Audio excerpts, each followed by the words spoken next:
승승장구하던 솔로몬의 인생 말년에 고난이 찾아오고 있습니다.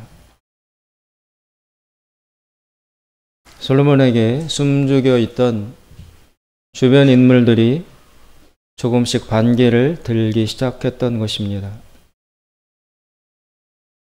11장 14절 앞부분에 보면 에돔 사람 하닷이라는 사람이 솔로몬을 대적하여 일어섰고, 또 23절에 보면 엘리에아다의 아들 르손이라는 사람이 솔로몬에 저항해서 또 일어났습니다.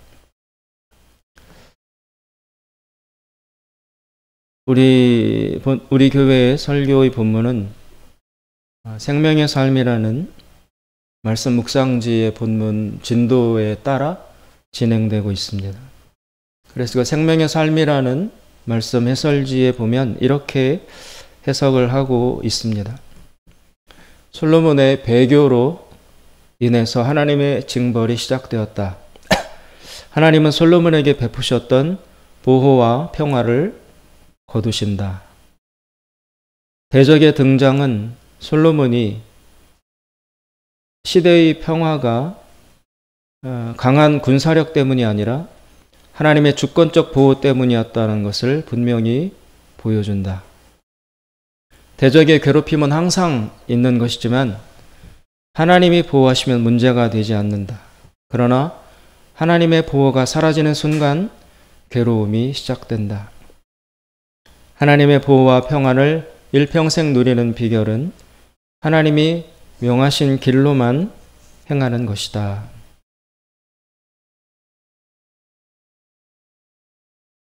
그러나 솔로몬은 하나님의 길로 행하지 않은 결과 이제 오늘 본문에 나타난 것처럼 산발적인 대적자의 등장으로 그치지 아니하고 결정적인 솔로몬을 향한 저항자가 등장하게 되는 일을 겪게 되었습니다. 하나님께서는 깊이 개입하셔서 여로보암이라는 사람을 일으켜서 솔로몬에게서 이스라엘 나라를 찢어서 뺏어서 너에게 주겠다라고 예언의 말씀을 오늘 주고 계십니다. 성경은, 특별히 구약 성경은 이스라엘의 역사를 집중적으로 다루고 있습니다. 이 이스라엘 역사를 해석하는 데에는 여러 가지 관점이 있을 수 있습니다. 즉, 역사를 바라보는 관점, 사관이 다양할 수 있다는 것이죠. 그 중에 이 이스라엘 역사를 가장 현실적으로 그리고 정치적으로 합리적으로 해석한 시각은 이러한 것입니다. 다윗은 유다 지파 출신의 사람이었는데 자기가 왕이 되겠다는 포부를 품지도 않았지만 어떤 환경적 조성에 의해서 이제 왕이 되게 되었습니다. 그런데 그 왕이 되기까지의 과정은 굉장히 험난한 것이었습니다. 그래서 다윗이 초반기에 자신의 세력을 모으고 규합하고 또 애썼던 장소가 있다면 바로 헤브론이라는 지역입니다. 그 헤브론은 유다 지파의 본거지입니다. 다윗은 유다 지파 출신이고, 그리고 유다 지파의 본거지인 헤브론에서 유다 사람의 지지 위에서 이제 최고의 그 실력자의 자리에 오르게 됩니다. 그러나 그 다윗의 초기 집권은 이스라엘 전체를 통합하는 권력이 아니라 주로 유다 지파만을 중심으로 하는, 헤브론 지역만을 중심으로 하는 부분적인 것이었습니다. 그래서 다윗은 거기서 멈추지 않고 점점점 더 확장해서 이제 예루살렘 지역으로 진출하여 예루살렘 지역의 실력자들과 다시 규합하여 결국 통일 이스라엘을 이루고 전 이스라엘의 왕으로 등극하게 됩니다. 그 과정에서 다윗은 자신의 유다 지파라는 출신 한계를 넘어서서 이스라엘 안에 존재하는 다른 지파들과도 연합할 필요가 있었습니다. 그래서 예루살렘 지역을 중심으로 하는 다른 지파들과 이제 통합하여 결국 이스라엘 통일하고 왕이 되는데, 그러나 그 유다 지파와 다른 지파들 사이의 결합, 헤브론 중심 지파와 또 예루살렘 중심의 다른 지파들과의 결합이 다윗 시대에는, 다윗이 살아있는 동안에는 괜찮은 것처럼 보였지만 다윗이 죽고 나니까 그 밑에 내재되어 있던 정치적 갈등, 유다 지파와 다른 지파들 사이의 갈등, 또 헤브론 중심 세력과 그 외의 나머지 세력들과의 중심, 그 사이의 갈등이 다윗이 죽고 난 다음에 서서히 드러나기 시작을 했고, 솔로몬 때에 이르러 그것이 더 노골화되어서 솔로몬의 그 성전 건축, 궁궐 건축 이런 것 때문에 고통을 당하던 백성 중에서 이런 반발이 나오게 된 것입니다. 야, 우리가 다윗과 무슨 상관이 있느냐?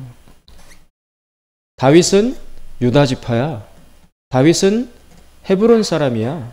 그런데 왜 우리가, 유다 지파도 아닌 우리가 유다 지파 출신의 다윗 가문에게 충성해야 돼? 왜 우리가 헤브론 지역 사람들에게 이렇게 충성해야 돼?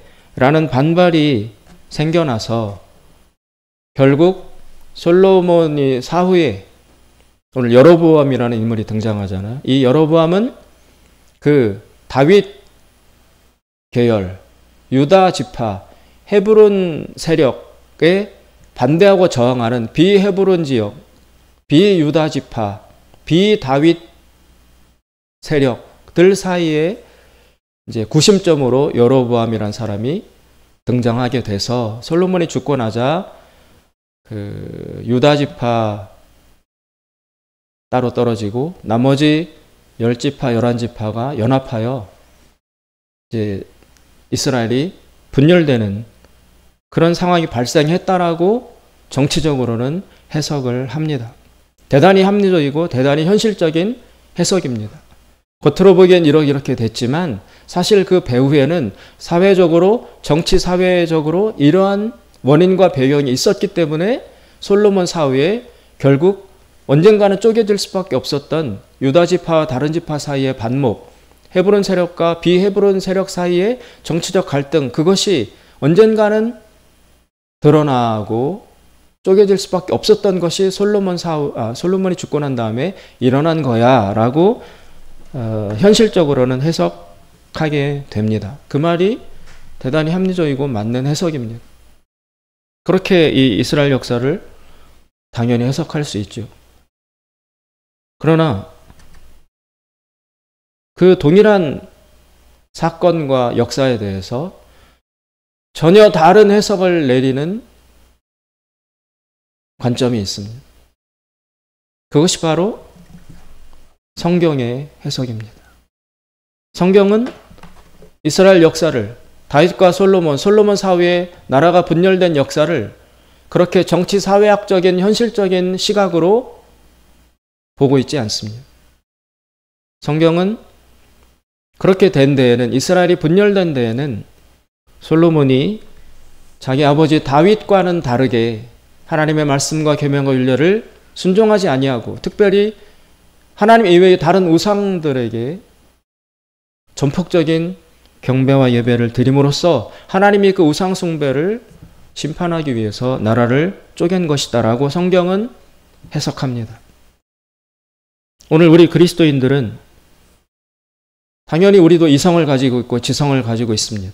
역사를 배웁니다. 그래서 일반 역사학자들이 이스라엘 역사를 그 다윗과 비다윗 지파 사이의 갈등 때문에 정치적으로 이렇게 분열되게 된 것이다라고 하는 해석을 우리도 읽을 수 있고 볼 수 있고 또 받아들일 수도 있습니다. 그러나 우리는 그리스도인이기에 하나님의 백성이기에 그 해석에서 멈춰버리고 그 해석만 전폭적으로 수용하고 그래서 이스라엘은 저렇게 된 거야 라고 그렇게 이해하고 멈춘다면 안 되는 것입니다.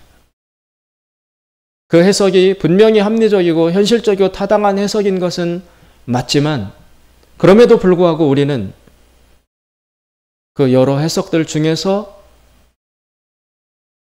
우선적으로 그리고 배타적으로 성경이 말씀하시는 역사 해석을 선택하고 그것이 맞다라고 바라보고 믿고 생각하는 사람들이 우리 하나님의 백성이기에 우리는 이 성경에서 내려주는 해석에 주목하고 이 성경의 역사 해석에 근거하여 우리의 생각과 관점과 사고를 형성해 나가야 하는 것입니다.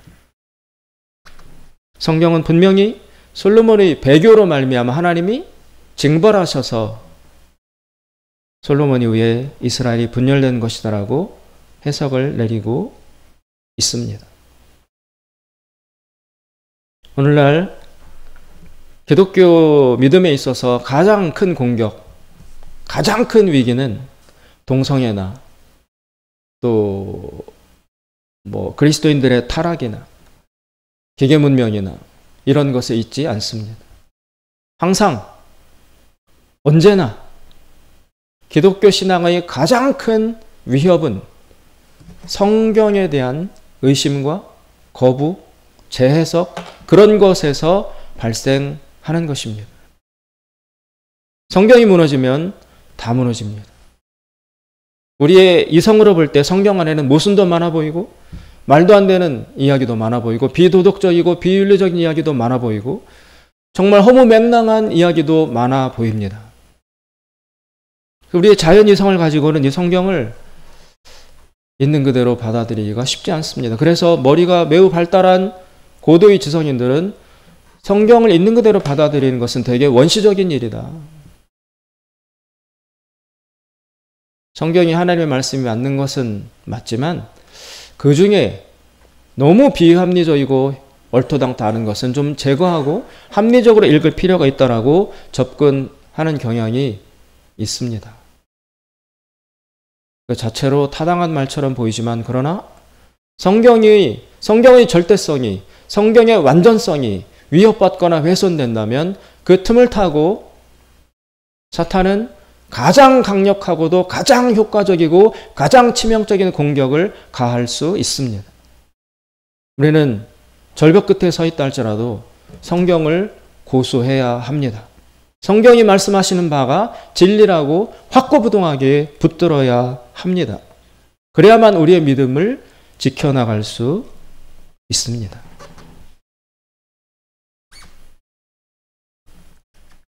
오늘 본문에 의하면 하나님은 분명히 주권적으로 솔로몬의 삶과 인생에 개입하십니다. 그리고 이스라엘 역사에 치밀하게 개입을 하십니다. 그냥 역사는 흘러가는 것이다라고 말하지 않습니다. 우리가 보기에 여러 가지 우연이 겹쳐서 전혀 예기치 못한 일이 발생해서 우리의 인생이 마구 흘러가고 꼬여가는 것 같고 역사는 그렇게 형성되는 것 같아 보이지만 그러나 우연은 하나님 없는 자연인들이 하는 말일 뿐 우리의 이성을 가지고는 그런 일들은 우연으로밖에 볼 수밖에 없습니다. 우연이 아니고 어떻게 설명하겠어요?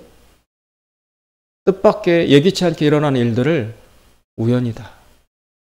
이 말 외에 다른 것을 어떻게 해석하겠습니까? 그러나 성경은 우연은 없다라고 이야기하십니다. 우연처럼 보여도 다 하나님의 주권하에 하나님의 개입하에 그리고 인간이 잘못해서 자기 뜻으로 저지른 일이라 할지라도 하나님은 사후에 개입하셔서라도 하나님의 뜻대로 이끌어 가시는 분임을 성경은 확고부동하게 말씀하고 있습니다. 그렇다면 오늘 하나님은 솔로몬의 인생과 이스라엘 역사에 왜 이토록 주도적으로 개입을 하시는 것입니까? 그것은 단 한 가지, 이스라엘을 하나님의 뜻에 맞도록 이끌어 가시기 위함입니다. 그리고 이스라엘을 그토록 하나님께서 만드시고 개입하시는, 그리고 뜻대로 이끌어 가시는 목적은 단 한 가지, 이스라엘을 구원하시기 위함입니다. 그 말은 다르게 번역하면 하나님이 이스라엘을 사랑하시기 때문입니다. 절대적으로 사랑하시기 때문입니다. 이스라엘의 거부와 저항과 불순종이 아무리 완강하여도 하나님이 그래 난 지쳤다 이제 너 포기하겠다. 너는 도저히 가능성이 없다. 아무리 해도 너는 안 되겠다라고 내려놓지 아니하시고 이스라엘이 무슨 짓을 하더라도 이스라엘이 어떤 저항을 하더라도 하나님은 이스라엘보다 한 발 더 나가셔서 절대로 이스라엘을 포기하지 않고 버리시지 않는다는 그 이유 때문에 하나님은 이스라엘 역사에 집요하게 개입하시는 것입니다. 오늘 본문을 보면 얼핏 보면 여로보암이라는 사람이 주인공으로 보입니다. 여로보암, 이 사람은 무슨 복을 타고났기에 갑자기 어느 날 선지자가 찾아와서 이 사람은 유다 지파도 아니고 왕족도 아니고 아무 계보도 없는 그런 사람이었는데 어느 날 선지자가 나타나서 내가 이스라엘을 반으로 찢어서 솔로몬의 후손, 즉 다윗의 집안에게는 유다 지파나 거기에 덧붙이는 베냐민 지파는 한 2지파 정도 남겨두고 나머지 10지파나 거의 11지파를 다 너에게 맡겨주겠다. 너를 왕으로 세우겠다. 이런 엄청난 은혜면 은혜, 축복이면 축복이라 할 수 있는 말씀을 듣고 그런 사람으로 이제 선택이 됩니다. 그래서 여로보암이 그 하나님의 약속을 의지하며 솔로몬에게 강력하게 저항합니다. 그러자 솔로몬은 그 자신에게 저항하는 정치적 정적인 눈에 가시 같은 여로보암을 오늘 본문에 보면 죽이려고 하죠. 그러자 여로보암은 애굽으로 도망갑니다. 도망가서 솔로몬이 죽을 때까지 피해 있다가 솔로몬이 죽으니까 다시 이스라엘로 돌아와서 솔로몬의 아들인 르호보암이 왕위를 계승하자 거기에 반역하고 일어나서 결국 예언한 그대로 나라가 쪼개어지고 솔로몬의 아들 르호보암은 일부를 갖고 나머지 상당 부분을 이 여로보암이라는 사람이 이스라엘의 왕이 되어서 계승하게 됩니다. 여로보암이 주인공으로 보입니다. 그러나 잘 들여다보시면 여로보암은 주인공이 아닙니다. 여로보암은 하나님이 쓰시는 도구에 불과할 뿐 실제 주인공, 실제 하나님이 목적하는 대상은 여전히 솔로몬이고 여전히 다윗의 집안입니다. 하나님은 다윗을 근거로 해서 다윗 이후로 이스라엘을 항상 다윗의 집안, 다윗의 후손이라고 지칭합니다. 다윗 이전에는 다른 이름으로 불리었을지 모르지만 다윗 이후에는 이스라엘은 항상 다윗의 후손, 다윗의 자손이라고 다윗의 근거에서 정체성이 부여됩니다. 하나님은 이 다윗의 집안을 절대적으로 사랑하십니다. 배타적으로 선택하시고 이 다윗과 관련된 이 사람들을 절대적으로 사랑하십니다. 그래서 오늘 여로보암이라는 인물을 선택해서 심지어 이스라엘의 상당 부분을 찢어서 뜯어서 그 사람에게 맡기고 왕으로 삼아주는 이런 엄청난 일을 하시는 이유도 여로보암을 축복하기 위해서가 아니라 다윗의 집안, 다윗의 후손을 어떻게든 살리기 위해서, 어떻게든 제자리로 돌아오게 하기 위해서 그 다윗의 집안을 포기하지 않으시는 그 사랑 때문에 부차적 존재인 여로보암을 들어서 다윗을 공격하게 하는 것입니다. 하나님 앞에서 항상 주인공은 다윗의 집안입니다. 하나님은 다윗의 후손들 외에는 주목하시지 않습니다. 배타적으로, 절대적으로, 집중적으로 다윗의 집안에만 하나님의 모든 시선이, 모든 마음과 관심이, 열정이, 역사가 다 이 다윗의 집안에 집중되어 있습니다. 그래서 여로보암은 하나님이 사용하시는 다윗의 집안을 살리기 위한 도구로 선택되어 있다는 것을 볼 수 있습니다.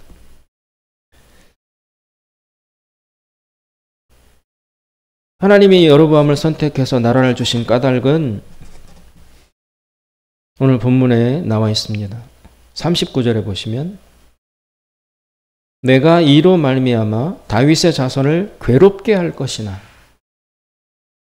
여로보암을 선택한 이유는 다윗의 자손을 괴롭히기 위해서라는 거예요. 다윗의 자손을 괴롭히기 위해서 여로보암을 선택해서 내가 나라를 준다. 하나님은 다윗의 자손을 왜 괴롭히는가? 솔로몬으로 인해서 잘못 나갔던 그 우상숭배의 길로 갔던 이스라엘을, 다윗의 자손들을 하나님으로 되돌리기 위해서, 하나님 앞으로 다시 나오도록 하기 위해서 여로보암이라는 쓴 아픈 가시를 사용하신다라는 것입니다. 그러면서 동시에 하나님 아버지의 진심이 나옵니다. 내가 이로 말미암아 다윗의 자손을 괴롭게 할 것이나 영원히 하지는 아니하리라. 아무리 여로보암을 사용해서 다윗을 괴롭히는 괴로움이 극하다 할지라도, 그러나 그것은 죽이고자 하는 고통이 아니고 이스라엘을, 다윗의 자손을 멸망시키기 위한 증오의 고통을 가하는 것이 아니고 이스라엘을, 다윗의 자손을 살리기 위한 고통이라는 것이 분명히 나오고, 그리고 죽이려 하는 뜻이 아니고 살리기 위함이기에 목적이 이루어지면 거두어 들이시는, 영원히 주시는 고통은 아니라고 하나님의 진심을 말씀하고 계신 것입니다. 사랑하는 여러분, 우리에게는 시도 때도 없이 고난과 고통이 찾아옵니다. 고난이 다가올 때 우리는 정말로 힘들어합니다. 그러나 그럼에도 불구하고 잘 들여다보면 우리 자신은 잘 바뀌지 않습니다. 도박으로 패가 망신한 사람, 그 사람이 손을 다쳐서 더 이상 화투로 도박을 못하게 되니까 그 다음에는 발가락에다가 화투를 끼우고 여전히 도박을 하고 있다는 그런 이야기가 있습니다. 우리가 그러합니다.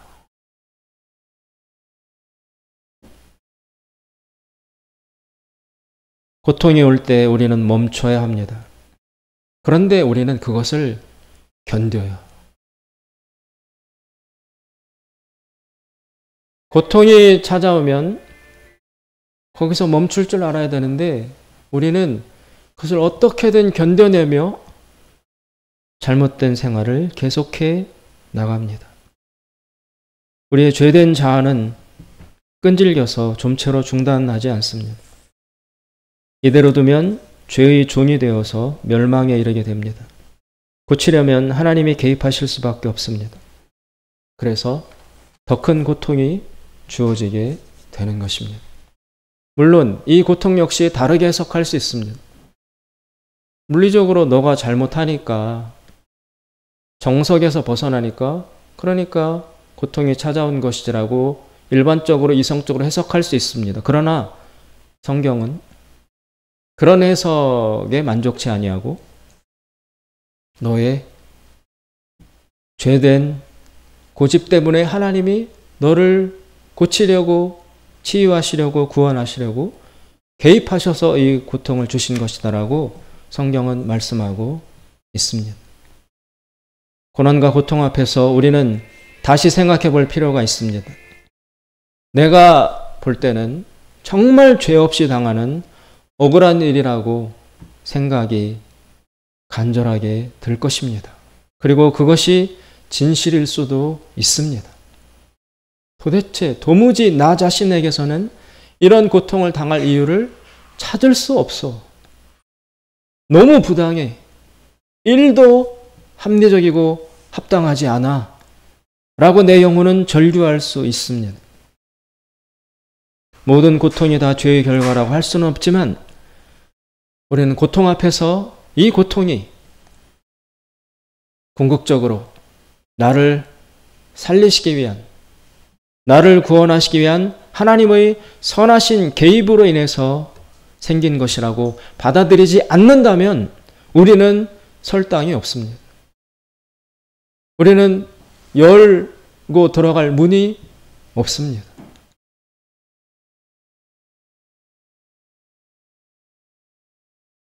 최악의 상황,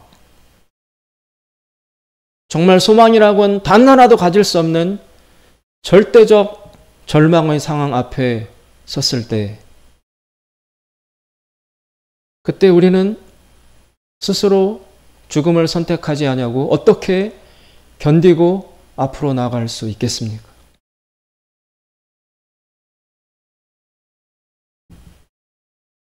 너무 고통스러워서 모든 상황을 부정할 수 있습니다.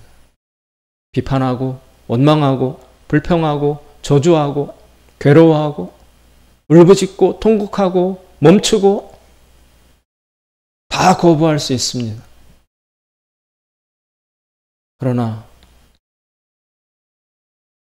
계속 그렇게 부정만 하고 있다가는 살아있으나 사실은 죽은 상태로서의 삶을 영위할 수밖에 없습니다. 고통 속에 있지만 그러나 계속 살아가기 위해서는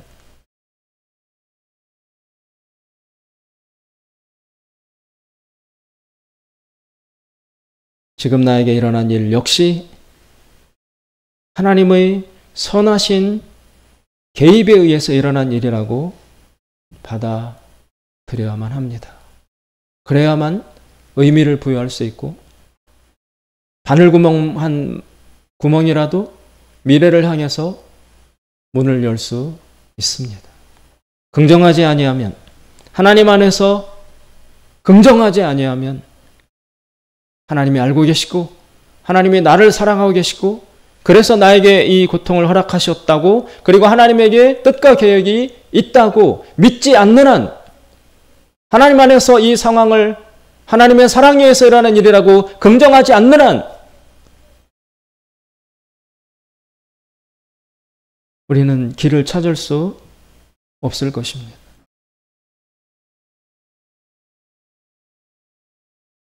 솔로몬에게 이 고난이 허용된 이유는 다윗의 자손을 괴롭게 하기 위함이라고 나와 있습니다. 하나님의 개입이라는 것이 명백합니다. 하나님은 다윗의 자손을 괴롭힙니다. 고치기 위해서, 살리기 위해서, 그리고 사랑하기에, 이것 외에는 설명할 수가 없습니다. 그리고 하나님이 이렇게까지 이 고통을 주면서까지 다윗의 후손을 포기하지 않는 그 이유, 그리고 그 하나님의 은혜로 말미암아 결국 다윗의 후손이 하나님의 용서를 받고 구원받고 새롭게 될 수 있는 그 이유와 근거는 바로 다윗에 근거하고 있습니다. 하나님이 왜 이토록 집착하는가? 다윗 때문에. 다윗을 사랑하기 때문에. 다윗이 하나님께 드린 충성과 헌신과 믿음, 그것을 보고 다윗의 후손까지도 하나님이 사랑을 하여 주시는 것입니다.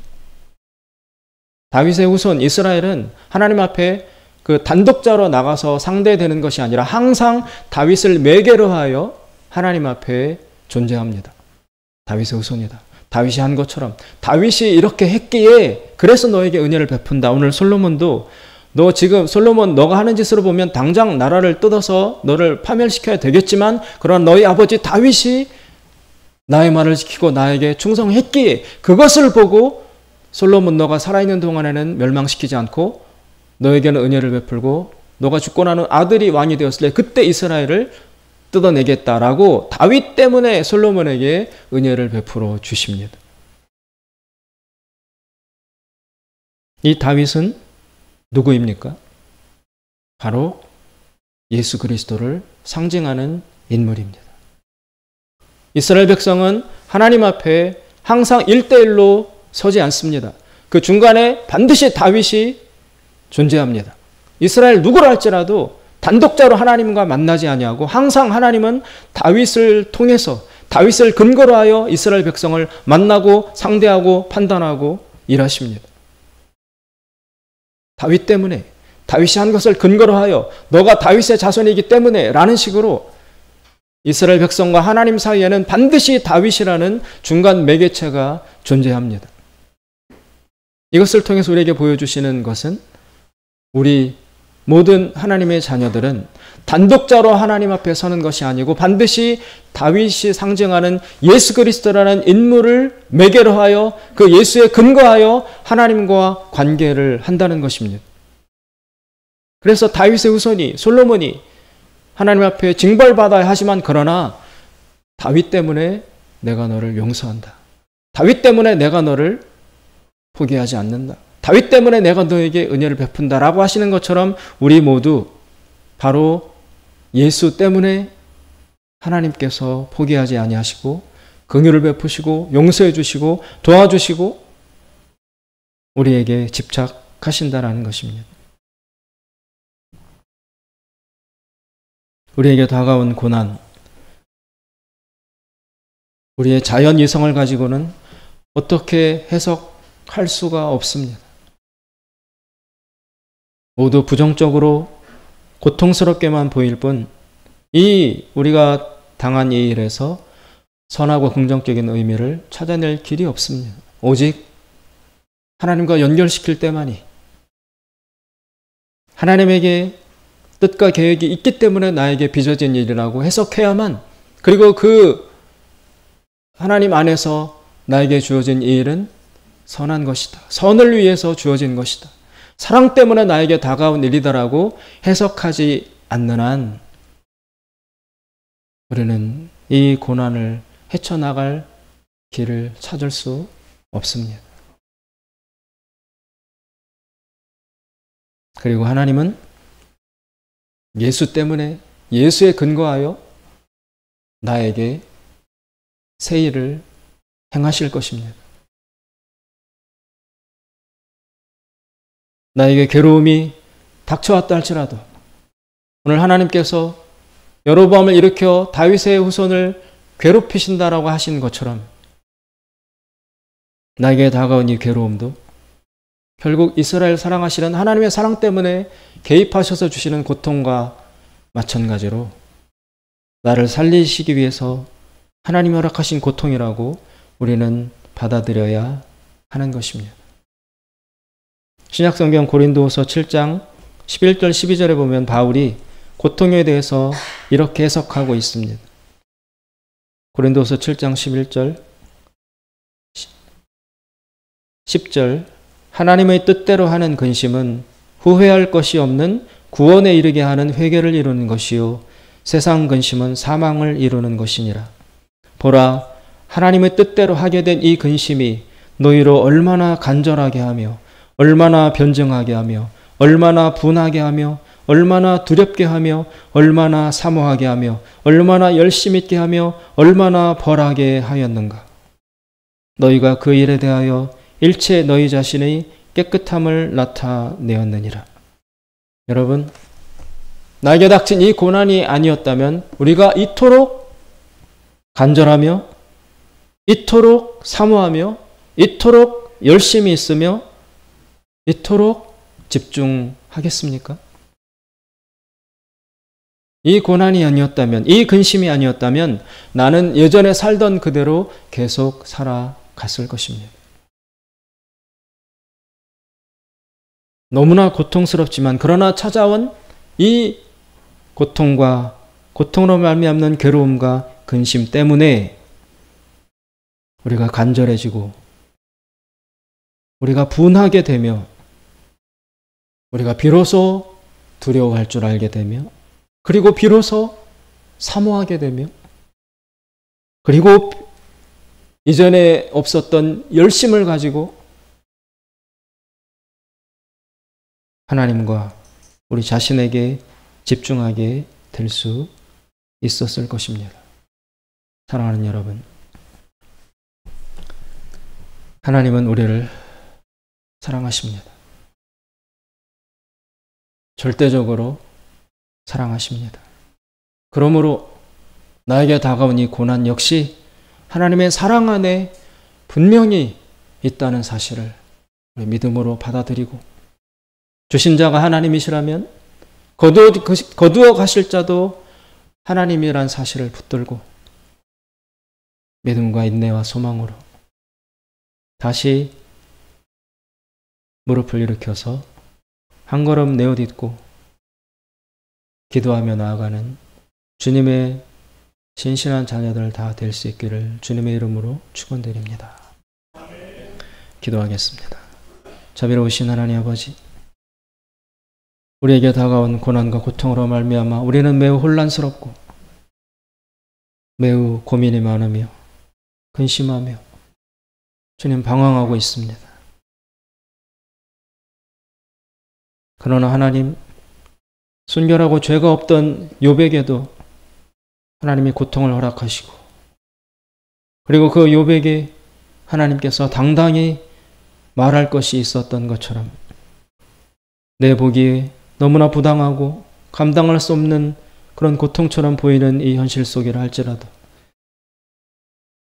나보다 능하시고 나보다 지혜로우시고 나보다 더 주권을 가지신 우리 왕 대신, 그리고 나의 주인 되신 하나님께서 뜻과 계획을 가지고 선함으로 허락하신 고난이라는 사실을 저는 믿음으로 받아들이고 하나님 의지하며 기도하며 나아갈 수 있도록 주님, 우리의 마음과 영혼을, 우리의 생활을 붙들어 주시옵소서.